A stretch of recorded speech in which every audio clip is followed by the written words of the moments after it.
وہ معزز تھے زمانے میں مسلمان ہو کر، اور ہم خوار ہوئے تارک قرآن ہو کر۔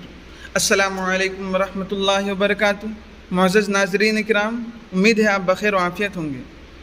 قرآن سے ہمارا تعلق، قرآن سے ہماری محبت، قرآن سے ہمارا خلوص کیسا ہو، اسی مقصد کے پیش نظر ہمارا یہ کلپ بنانا ہے۔ چنانچہ اس بارے میں ہم صحابہ کرام کو اپنا آئیڈیل بناتے ہیں کہ صحابہ کرام قرآن کو کس قدر محبت اور اخلاص کے ساتھ پڑھتے تھے۔ چنانچہ سب سے پہلا واقعہ حضرت ابی بن کعب کا ہے۔ حضرت ابی بن کعب رضی اللہ تعالیٰ عنہ قرآن کو اس قدر محبت، اس قدر اخلاص سے پڑھتے تھے کہ ایک مرتبہ آپ تلاوت کر رہے تھے، صحابہ کرام بھی جو ہے آپ صلی اللہ علیہ وسلم حضرت ابی بن کعب کے ارد گرد آ کر بیٹھ گئے، اور ادھر سے آپ صلی اللہ علیہ وسلم بھی تشریف لا رہے تھے۔ تو حضرت ابی بن کعب جو ہے آپ صلی اللہ علیہ وسلم تشریف لاتے ہوئے دیکھ کر حضرت ابی بن کعب نے اپنی قرآن کی تلاوت کو روک دیا۔ تو آپ صلی اللہ علیہ وسلم جو ہے آپ صلی اللہ علیہ وسلم نے آ کر کہا کہ تم نے قرآن کی تلاوت کیوں روک دی؟ انہوں نے کہا کہ جو قرآن آپ پر نازل ہوا ہے، آپ کے سامنے میں کیسے قرآن کی تلاوت کر سکتا ہوں؟ تو آپ صلی اللہ علیہ وسلم نے فرمایا کہ نہیں، تم تلاوت قرآن کرو، کیونکہ مجھے حکم دیا گیا کہ میں تمہاری تلاوت سنوں۔ حضرت ابی بن کعب سمجھ گئے کہ اللہ نے حکم دیا، تو وہ اور جوش و خوشی میں انہوں نے کہا کیا واقعی اللہ تعالیٰ نے میرا نام لے کر کہا اسمانی اللہ، کیا اللہ نے میرا نام لے کر کہا کہ ابی بن کعب کی تلاوت سنو؟ آپ صلی اللہ علیہ وسلم فرمایا نام سماک اللہ، اللہ تعالیٰ نے تمہارا نام لے کر جو ہے باضابطہ کہا ہے کہ ابی بن کعب کی تلاوت سنو۔ تو دوستوں، وہ قرآن اس قدر اخلاص سے پڑھتے تھے، اگر اس خوشی میں کہ اللہ تعالیٰ نے خاص طور پر حضرت ابی بن کعب کا نام لیا ہے، اگر اس خوشی میں وہ صحابی ابی بن کعب اگر مر بھی جاتے نا تو وہ بھی کم تھا۔ تو اس قدر وہ اخلاص کے ساتھ پڑھتے تھے کہ اللہ تعالیٰ جو ہے خود نبی کو بھی حکم دیتے کہ ان کی تلاوت جا کر سنو، اور اللہ تعالیٰ بھی خود سنتے تھے۔ اتنی محبت کے ساتھ وہ قرآن کی تلاوت کرتے تھے۔ دوسرا واقعہ جو میں بیان کرنے والا ہوں، اصل میں ان صحابی کا جو ہے نام کہیں ذکر نہیں ہے، تو ہم صرف اس صحابی کے بارے میں بتلاتے ہیں کہ وہ صحابی قرآن کی تلاوت جو ہے ایک مرتبہ رات کے وقت جو ہے وہ قرآن کی تلاوت کر رہے تھے۔ تو کبھی آہستہ کر رہے تھے، اور جیسے قرآن کو بلند آواز سے پڑھتے تو ادھر ان کا ایک گھوڑا جو ہے بندھا ہوا تھا، اور وہ جیسے یہ زور سے تلاوت کے گھوڑا بدکنے لگتا، تو وہیں پر جو ایک کھاٹ پر جو ہے ان کا بچہ بھی لٹا ہوا تھا، سویا ہوا تھا۔ تو وہ صحابی کو جو ہے ڈر ہوا کہ اگر میں زور سے پڑھوں گا اور یہ گھوڑا بدکتے رہا تو میرے بچے کو نقصان پہنچ سکتا ہے۔ تو پوری رات ان کسی کیفیت میں گزر گئی، کبھی آہستہ پڑھتے، کبھی جو ہے بلند آواز سے پڑھتے۔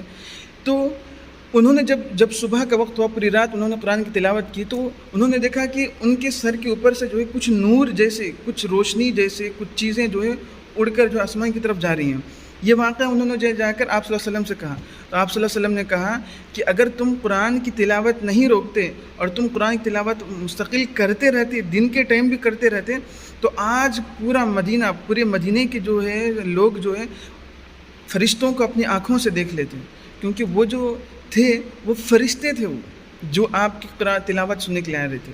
اللہ اکبر۔ کہیں پر جو ہے اللہ تعالیٰ خود حکم دیتے ہیں کہ وہ آپ صلی اللہ علیہ وسلم کی جا کر ان کے قرآن کی تلاوت سنو، اور کہیں پر جو ہے فرشتے نازل ہو رہے ہیں قرآن سننے کے لیے۔ اللہ ہم سب کو ایسے عمل کی توفیق دے کہ ہم ایسی اس قدر محبت اخلاص کے ساتھ قرآن کی تلاوت کریں۔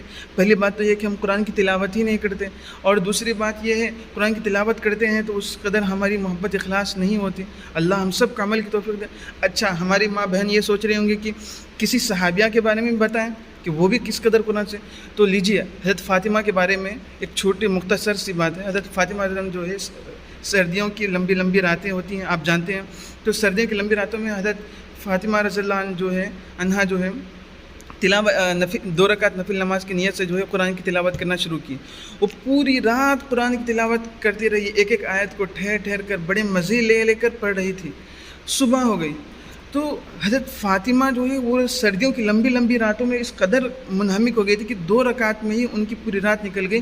تو صبح کو وہ اللہ سے شکوہ کر رہی ہیں، شکایت کر رہی ہیں، یا اللہ یہ آپ کی راتیں کتنی مختصر ہیں کہ آپ کے حضور میں جو ہے میں قرآن کی تلاوت کو بھی جو ہے یا نماز بھی جو ہے 2 رکعت بھی میں پورے اپنے دل کے ساتھ نہیں پڑھ پا رہی ہوں اپنے اخلاص کے ساتھ۔ یعنی سوچیے وہ قرآن کو پڑھنے میں وہ کس قدر جو ہے وہ ڈوب جاتی تھیں۔ وہ اس طرح اور بھی بہت سارے صحابیاں ہیں۔ تو اللہ تعالیٰ کا کتنا انعام اکرام ہے کہ اللہ تعالیٰ نے قرآن جیسی نعمت ہمیں دی۔ اس لیے اس قرآن کی نعمت کو جانیں، اس کو سمجھیں، اور سارے ہمارے بھائی بہن سب اس قرآن کی تلاوت میں لگیں، پوری اخلاص کے ساتھ لگیں۔ انشاءاللہ اس سے ہماری زندگیاں جو ہیں بدل جائیں گی، کیونکہ قرآن جو ہے ہمارے لیے لِتُخْرِجَ النَّاسَ مِنَ الظُّلُمَاتِ إِلَى النُّورِ، یہ قرآن جو ہے تاریکیوں سے نکال کر، جہنم کے راستے سے نکال کر جو ہے روشنی کی طرف لاتا ہے، جنت کے راستے کی طرف لاتا ہے۔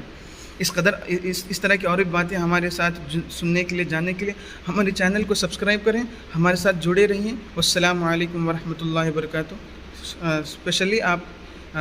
اسپیشلی آپ جو ہے سبسکرائب کرنا نہ بھولیں۔